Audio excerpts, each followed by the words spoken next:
these tough guys in Washington. You know, they're real tough guys. They can't beat ISIS. They can't beat anybody. Afghanistan is going to hell. Then you have in Paris, and a lot of things happened in Paris. A lot of things changed.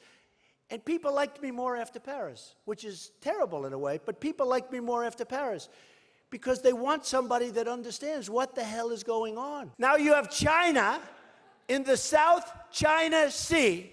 They're creating an island. They have the biggest excavators you've ever seen. They're ripping the out of the sea, right?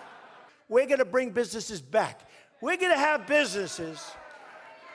We're going to have businesses that used to be in New Hampshire that are now in Mexico come back to New Hampshire, and you can tell them to go themselves.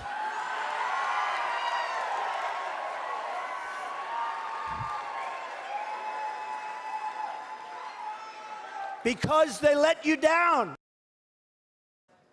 Okay, while the Democrats were duking it out on stage, you see, the Republicans were also on the campaign trail in New Hampshire. And Caitlin and Nick are joining me to talk about this.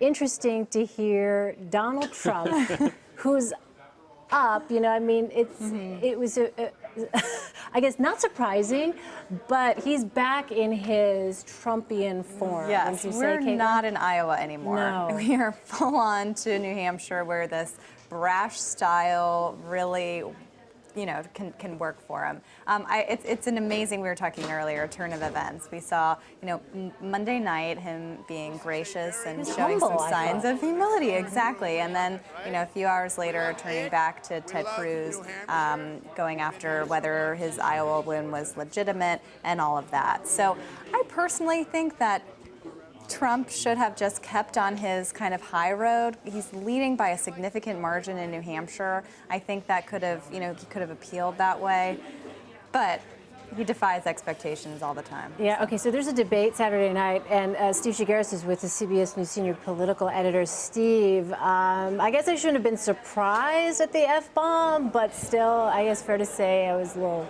still shocked because, as Caitlin was saying on Monday, it was sort of this humility that we saw from Donald Trump, but, you know, the Trumpian form is back.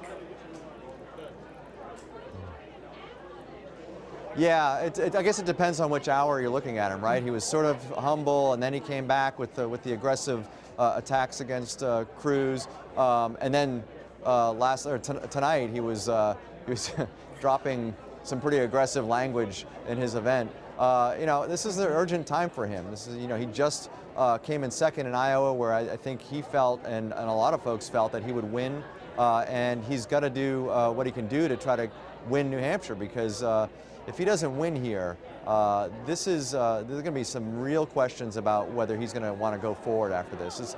He's got a big lead in the polls in New Hampshire, and for him to eke out a win or even lose here would be a big blow to him. So you're really sort of seeing the urgency from Trump while he's on the ground in New Hampshire.